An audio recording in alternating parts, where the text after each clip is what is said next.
ಪ್ರಧಾನಮಂತ್ರಿಯಾಗಿ ಯಾರು ಆಯ್ಕೆ ಆಗ್ಬೇಕು ಸರ್? ನರೇಂದ್ರ ಮೋದಿ. ರಾಹುಲ್ ಗಾಂಧಿ ಆದ್ರೆ ಚೆನ್ನಾಗಿರ್ತದೆ. ಯಾಕೆ ಸರ್ ರಾಹುಲ್ ಗಾಂಧಿ ಅವರು? ಕೊರೋನಾ ಜನ ಬೇಸತ್ತೋಗಿದ್ದಾರೆ. ಇರೋ ರೇಟ್ಗಳಿಗೆ ಯಾರು ಬದುಕಕ್ ಆಗ್ತಾ ಇಲ್ಲ, ತುಂಬಾ ತೊಂದರೆ ಅನುಭವಿಸ್ತಾ ಇದ್ದಾರೆ. ಅದರಿಂದ ರಾಹುಲ್ ಗಾಂಧಿ ಆದ್ರೆ ಚೆನ್ನಾಗಿರ್ತದೆ ಅಂತ. ನರೇಂದ್ರ ಮೋದಿ ಅವರು ಮತ್ತೆ ಮುಂದಿನ ಅವಧಿಗೆ ಅವರು ಯಾಕೆ ಬೇಡ ಅಂತೀರಾ? ಕೊರೋನಾದಲ್ಲಿ 40 ಲಕ್ಷ ಕೋಟಿ ರಿಲೀಸ್ ಮಾಡಿದೆ ಅಂತ ಹೇಳ್ತಾರೆ. 40 ನಮ್ಮ ಇಂಡಿಯಾದಲ್ಲಿರೋ 130 ಕೋಟಿ ಜನ ಮಾತ್ರ. ಯಾವ್ದಕ್ಕೆ ಯೂಸ್ ಮಾಡಿದ್ರೆ ಏನಂತ ಕೇಳ್ದಾಗ ಯಾರು ಕೇಳ್ದಾಗ ಹೇಳ್ಬೇಕಲ್ಲ. ಅದನ್ನ ಬಡವ್ರು ಹೆಂಗೋ ಬದುಕೊಂತಾರೆ, ಸೌಕರ್ಯ ಹೆಂಗೋ ಬದುಕೊಂತಾರೆ, ಮಿಡ್ಲ್ ಅಲ್ಲಿ ಇರೋರು ಬದುಕಕ್ ಆಗ್ತಾ ಇಲ್ಲ. ಅದರಿಂದ ಬಿಜೆಪಿ ಮತ್ತೆ ಜೆಡಿಎಸ್ ಮೈತ್ರಿ ಆಗ್ತಾ ಇದೆ. ಅವರು ಮೈತ್ರಿ ಮಾಡ್ಕೋಬಾರ್ದಾಗಿತ್ತು ಅಂತ ಕುಮಾರಸ್ವಾಮಿ ಅವರು. ಹೋದ್ಸಲಿ 5 ವರ್ಷ ಸಿದ್ದರಾಮಯ್ಯ ಅವರು ಇದ್ದಾಗ ಮಾಡಿದ ಕೆಲಸಗಳು ಒಳ್ಳೊಳ್ಳೆ ಕೆಲಸಗಳು ಮಾಡಿದ್ದಾರೆ. ಬಟ್ ಅವರು ಡೈರೆಕ್ಟ್ ವ್ಯಕ್ತಿ, ಅದು ಕೆಲವೊಬ್ಬರಿಗೆ ಇಷ್ಟ ಆಗಲ್ಲ.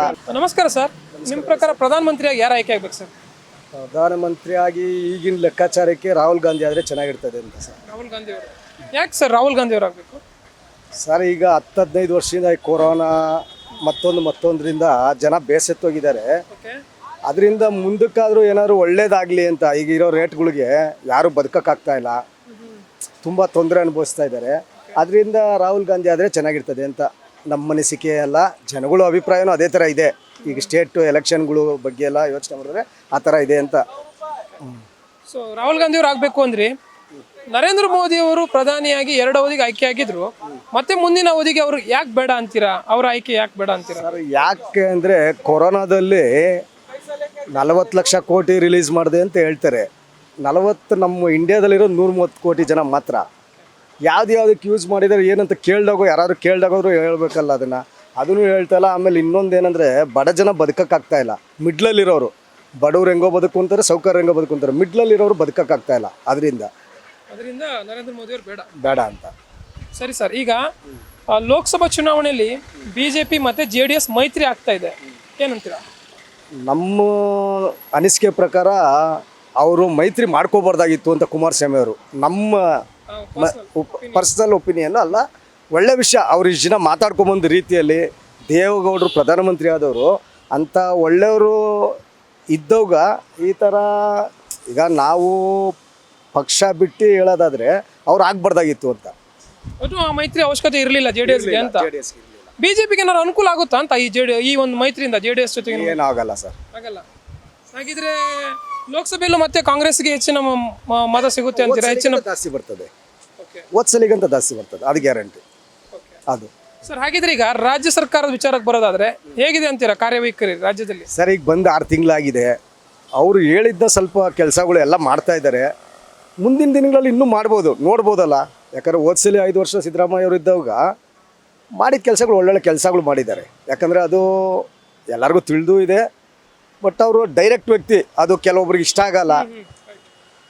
ಕೆಲವೊಬ್ರಿಗೆ ಒಳಗಡೆ ಮನಸ್ಸಲ್ಲಿ ಒಂದಿಟ್ಕೊಂಡು ಬೇರೆ ಥರ ಮಾತಾಡೋರು ಇಷ್ಟ ಆಗುತ್ತೆ. ಅದಕ್ಕೋಸ್ಕರ ಬೇರೆಯವರೆಲ್ಲ ಇಷ್ಟ ಇಲ್ಲ ಅಂತ ಅಲ್ಲ, ಸಿದ್ದರಾಮಯ್ಯವರು ಬೇರೆಯವ್ರಿಗಂತ ಪರವಾಗಿಲ್ಲ. ಸರ್, ಈಗ ಸಿದ್ದರಾಮಯ್ಯನವರೇ ಮುಂದುವರಿಬೇಕಾ ಮುಖ್ಯಮಂತ್ರಿಯಾಗಿ, ಅಥವಾ ಡಿ ಕೆ ಶಿವಕುಮಾರ್ ಅವರು ಮುಖ್ಯಮಂತ್ರಿ ಆಗಬೇಕು? ಅದು ಹೈಕಮಾಂಡು ಅವ್ರಿಗೆ ಸಂಬಂಧಪಟ್ಟ ವಿಷಯ. ಅದು ವೈಯಕ್ತಿಕ ಅಭಿಪ್ರಾಯ ಅಲ್ಲ. ಅವರು 1-2 ವರ್ಷ ಇದ್ರೆ ಚೆನ್ನಾಗಿರ್ತದೆ ಡಿ ಕೆ ಶಿವಕುಮಾರ್ ಅವರು. ಯಾಕಂದರೆ ಅವರು ಕಷ್ಟ ಬಿದ್ದು ಪಕ್ಷದಿಂದ ಬಂದವರು ಅಲ್ವಾ, ಅವರು ಆದರೆ ಚೆನ್ನಾಗಿರ್ತದೆ. ಸೊ 3 ವರ್ಷ ಇವ್ರು ಇರಲಿ, 2 ವರ್ಷ ಇಲ್ಲ 2 ವರ್ಷ ಇದ್ರೂ ನಡೀತದೆ.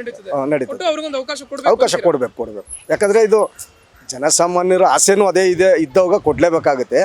ಅವರು ಏನೇನು ಮಾತುಕತೆ ಆಗಿದೆಯೋ ಅವ್ರಿಗೆ ಸಂಬಂಧಪಟ್ಟಿದ್ದು. ಸೊ ಈಗ ಪಂಚ ಯೋಜನೆಗಳು ಅಂತ ಏನು ಜಾರಿಯಲ್ಲಿದೆ ಸರ್, ಅದ್ರ ಬಗ್ಗೆ ಏನು ಹೇಳ್ತೀರಾ?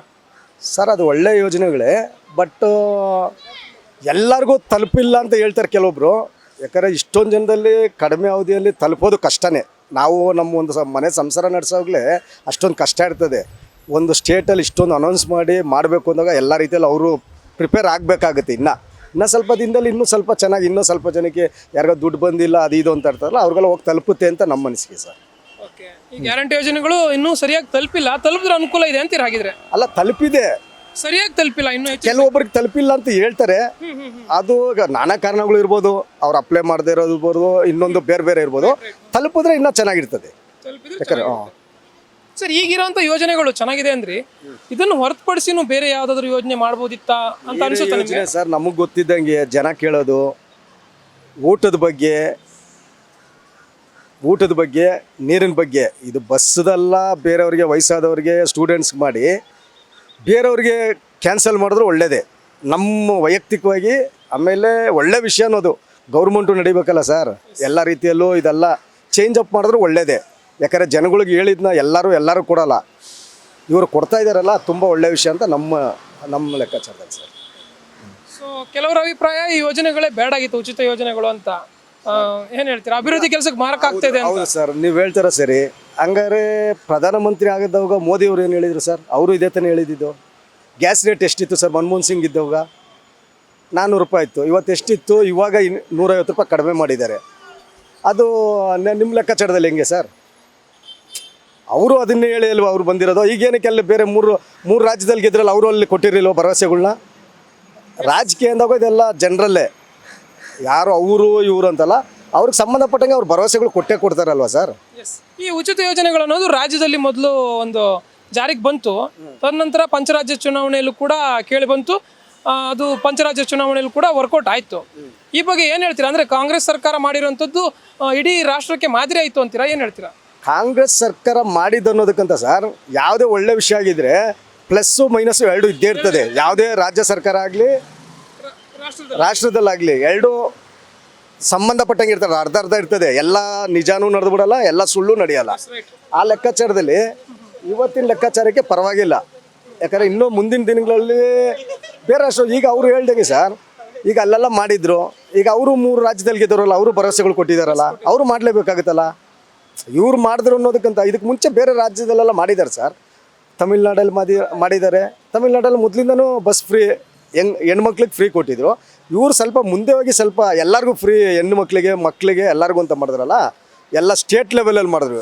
ಅವ್ರೇನು ಮಾಡಿದರು, ಬರೀ ಗೌರ್ಮೆಂಟ್ ಲೆವೆಲ್. ಈಗ ಬೆಂಗಳೂರು ಅಂದರೆ ಬೆಂಗಳೂರಲ್ಲಿ ಫ್ರೀ, ಆ ಥರ ಮಾಡಿದರು. ಇವರು ಸ್ಟೇಟ್ ಫುಲ್ ಮಾಡಿದ್ರಲ್ಲ, ಅದು ಒಂದು ಸ್ವಲ್ಪ ಜಾಸ್ತಿನೇ ಆಯಿತು ಅಂತ ನಮ್ಮ ಅನಿಸಿಕೆ. ಬೇರೆಯವ್ರ ಮನಸ್ಸಲ್ಲಿರೋದು, ಯಾಕಂದರೆ ಈಗ ಯಾರೇ ಒಂದು ಮಧ್ಯಮ ವರ್ಗದವ್ರು, ನಮ್ಮ ಆಟೋ ಡ್ರೈವರ್ಸ್ ಆಗಲಿ ಇನ್ನೊಬ್ಬರಾಗಲಿ ಅವ್ರಿಗೆ ಕಷ್ಟ ಆಗ್ತಾಯಿದೆ. ಇದರಿಂದ ಸ್ವಲ್ಪ ವ್ಯಾಪಾರಗಳು ಬಿಸ್ನೆಸ್ಗಳು ಕಡಿಮೆ ಆಗಿದೆ. ಅದರಿಂದ ಇದನ್ನು ಒಂದು ಸ್ವಲ್ಪ ಆಲ್ಟರ್ನೇಟ್ ಮಾಡಿದ್ರೆ ಒಳ್ಳೆಯದೇ. ಏನು ಅದರಿಂದ ನೋಡಿ, ಜನ ಎಲ್ಲ ನೀವು ಒಳ್ಳೇದು ಮಾಡಿದ್ರು ಬೈತಾರೆ, ಕೆಟ್ಟದ್ದು ಮಾಡಿದ್ರು ಬೈತಾರೆ, ಮರ್ತು ಬಿಡ್ತಾರೆ ಎಲೆಕ್ಷನ್ ಬಂದವಾಗ.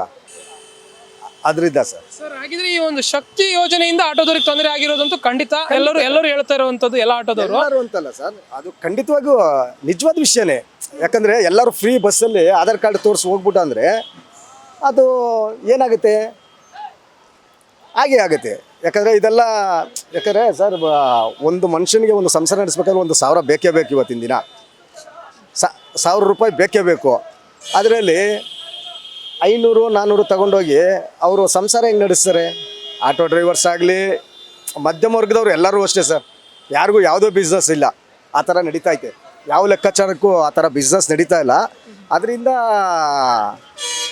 ಇದು ಆಲ್ಟರ್ನೇಟ್ ಮಾಡಿದ್ರೆ ಒಳ್ಳೆಯದೇ ಸ್ವಲ್ಪ. ಸರ್ ಅದೇ ನನ್ನ ಪ್ರಶ್ನೆ, ಆಟೋದವರಿಗೆ ಈ ಶಕ್ತಿ ಯೋಜನೆಯಿಂದ ಏನಾದರೂ ಸ್ವಲ್ಪ ಪ್ರಾಬ್ಲಮ್ ಆಗಿರಬಹುದು, ಬಟ್ ಉಳಿದ ಯೋಜನೆಗಳ ಬಗ್ಗೆ ಏನು ಹೇಳ್ತೀರಾ ಅಂತ? ಉಳಿದ ಯೋಜನೆಗಳು ಸರ್ ಎಷ್ಟು ಜನಕ್ಕೆ ತಲುಪಿದೆ ಅಂತ ನಮ್ಗೆ ಅದ್ರ ಬಗ್ಗೆ ವೈಯಕ್ತಿಕವಾಗಿ, ಆಮೇಲೆ ಇಷ್ಟೇ ಜನಕ್ಕೆ ತಲುಪಿದೆ ಅಂತ ಗೊತ್ತಿಲ್ಲ. ಮುಂದಿನ ದಿನಲ್ಲಿ ಗೊತ್ತಾಗುತ್ತಲ್ಲ, ಅವಾಗ ಜನಗಳೇ ಅದನ್ನು ಯಾವುದು ಇನ್ನೂ ಸ್ವಲ್ಪ ಚೇಂಜ್ ಮಾಡ್ಬೋದು ಅದ್ರ ಬಗ್ಗೆ ಎಲ್ಲ ಹೇಳ್ತಾರೆ ಸರ್. ಜನಗಳು ಹೇಳ್ತಾರೆ. ಯಾಕಂದರೆ ಇವತ್ತಿಗೆ ಮುಗ್ದೋಗಲ್ಲ ಇದು. ಇನ್ನೂ ಈಗ 6 ತಿಂಗಳಾಗಿದೆ, ಇನ್ನೊಂದು ವರ್ಷ ಆಗ್ತಿದ್ದಂಗೆ ಹೇಳ್ತಾರೆ ಸರ್. ಎಸ್, ನಮಸ್ಕಾರ ಸರ್. ನಿಮ್ಮ ಪ್ರಕಾರ ಪ್ರಧಾನಮಂತ್ರಿಯಾಗಿ ಯಾರು ಆಯ್ಕೆ ಆಗಬೇಕು? ನರೇಂದ್ರ ಮೋದಿ. ನರೇಂದ್ರ ಮೋದಿ ಅವರು ಯಾಕೆ? ಎಲ್ಲ ಯೂತ್ಗೆಲ್ಲ ಒಳ್ಳೆಯದು. ಯಾಕೆಂದರೆ ಈಗಿನ ಇಂಡಿಯಾದಲ್ಲಿ ಒಳ್ಳೆ ಹೆಸರಿದೆ ಅವರು ಅಂದರೆ, ಓಕೆ ಅವರೇ ಆಗಬೇಕು ಅಂತ. ಎಲ್ಲ ನಮ್ಮ ಇಂಡಿಯಾ ಎಲ್ಲ ಬೇರೆ ದೇಶದವರೆಲ್ಲ ತಿರುಗಿ ನೋಡೋ ಥರ ಮಾಡಿದ್ದಾರೆ. ಅದಕ್ಕೋಸ್ಕರ ನರೇಂದ್ರ ಮೋದಿ ಅವರೇ ಆಗಬೇಕು ಅಂತ. ಹಾಂ, ಇವಾಗ ಯುವ ಶಕ್ತಿಯಾಗಿ ರಾಹುಲ್ ಗಾಂಧಿ ಅವರನ್ನು ನೋಡೋದಾದರೆ ಅವರಿಗೊಂದು ಪ್ರಧಾನಿಯಾಗಿ ಒಂದು ಅವಕಾಶ ಕೊಡಬೇಕಾ? ಹೇಗೆ ಅದು ಜನಗಳು ಡಿಸೈಡ್ ಮಾಡಬೇಕು. ನಾವು ಹೇಳೋದು ಆಗಲ್ಲ. ನಮಗಂದ್ರೆ ಮೋದಿನೇ ಬರಬೇಕು ಅಂತ. ಹಾಂ, ಮೋದಿನೇ ಬರಬೇಕು. ಓಕೆ. ಸೊ ಈಗ ರಾಜ್ಯ ಸರ್ಕಾರವನ್ನು ಗಮನಿಸೋದಾದರೆ ಹೇಗಿದೆ ಅಂತೀರಾ ಕಾರ್ಯವೈಖರಿ ರಾಜ್ಯ ಸರ್ಕಾರದ್ದು? ಪರವಾಗಿಲ್ಲ, ಇಲ್ಲಿ ಕರ್ನಾಟಕದಲ್ಲಿ ಪರವಾಗಿಲ್ಲ.